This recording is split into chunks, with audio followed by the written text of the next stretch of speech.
How you doing, YouTube? Matt with Master Beer Reviews. Back with yet another review. Little collab action. Little other half, little veil, little Coir boys. Yeah, how about that?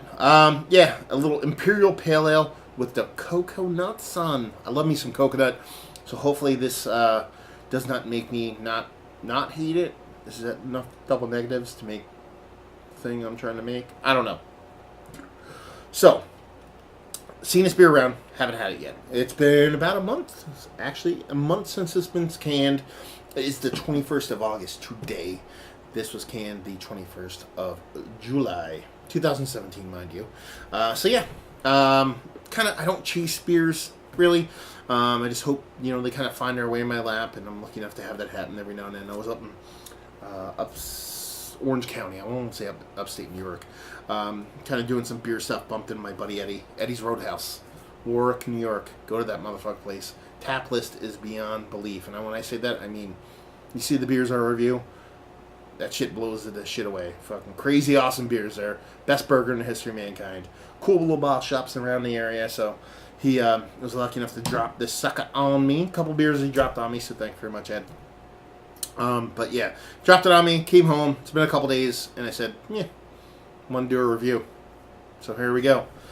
More talking. Yeah, other half in the Veil. The Veil, I just did a few of their reviews, or their beers and review, and I was quite impressed. Coir Boyz Imperial Indie Pale Ale with cocoa nut, 8% alcohol by volume, and that'd be that. Yeah. So as per other half, yeah, sticker can. Month old. It says no Joe and Joe. Don't know what that means. Let's drink it. This glass I have here, it's a Courage Russian Imperial Stout glass. It has a weird kind of line in it. So if you see a horizontal line going on, it's a glass. It's not mine. Anyway, that's kind of scary. There was really no head to be seen in there. I mean, Ed don't fuck around with his beers.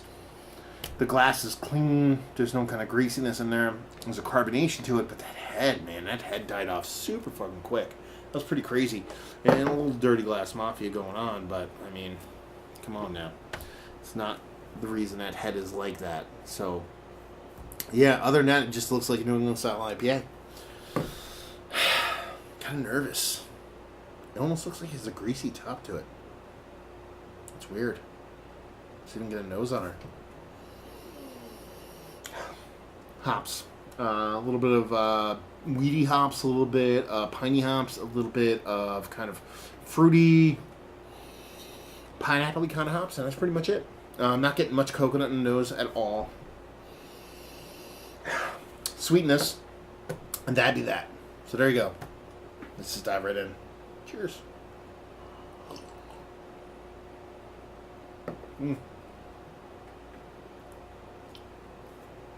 It's so weird because there's carbonation to be had in this beer.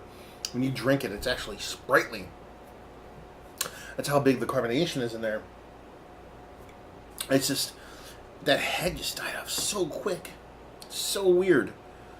It's kind of coating the glass and making the glass look all weird too. Bizarre beer.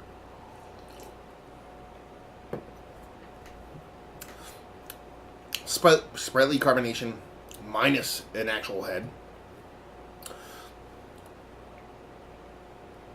There's like a nice bittering, sweet bittering resinous hop in there. The coconut's there. It's kind of floating throughout. It looks like there's oil floating around there. I don't know if that's like a coconut oil thing going on. I don't know. That's pretty much it. It's a weird beer. I like it. It's tasty, but it's just that lack of head is kind of throwing me off my game, so I'm not really sure what to say about it.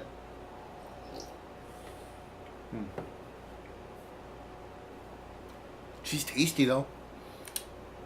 That coconut adds this kind of fattiness to it, where there's a little bit of, like, diacetyl buttery vibes to it, but it's not that. It's coming from the coconut. It's like a rich fattiness. That hops are nice. There's a little bit of burn on the back end in a good way. The carbonation is sprightly, even though there's no head. Weird beer, man. Weird beer. Tasty, fun, enjoyable, but at the same time, This kind of has my brain going 16 different directions, to be perfectly honest with you. It's tasty. I dig it. I like it. I don't know why it's drinking this way. Man, this glass just looks absolutely 100% filthy. It did not look that way when I put that glass down there. I don't know. You can see just like a thing sticking to the edge of it. Really weird. Really weird. Really weird beer. Visually. Taste-wise, it's alright. It does lack a little bit of body, even though the carbonation is kind of sprightly. And that's pretty much it. So yeah, let's talk about it. It's one of the better double IPAs I've had as of late. No, just because that weird kind of ton of carbonation yet flatness. I don't even know how you do that, but apparently it's possible because they just completed that, or sort of not completed, achieved that. So yeah, it's just a weird enough to keep it out of that kind of top rung shit. Value and availability, don't know. Its other hat probably is $20 for it back. You have to go wait in line for it. And just say if you like what will you like this. If you like weird beers with no head, if you like New England style IPAs, a little bit of fatty coconut in it, or if you like Tassinol, like it's not a buttery beer, but it gives you those little bit of vibes. I think it's a fattiness from the coconut itself. But yeah, it's tasty though. That's the thing. I'm not trying to poo on it. It just kind of has this kind of odd vibes from the visual to the taste to lacking the head and that little bit of lack of body. Even though it's sprightly, it's just weird. So we have like weird beers. It's worth tracking down. So there you go. That was a weird review in the books.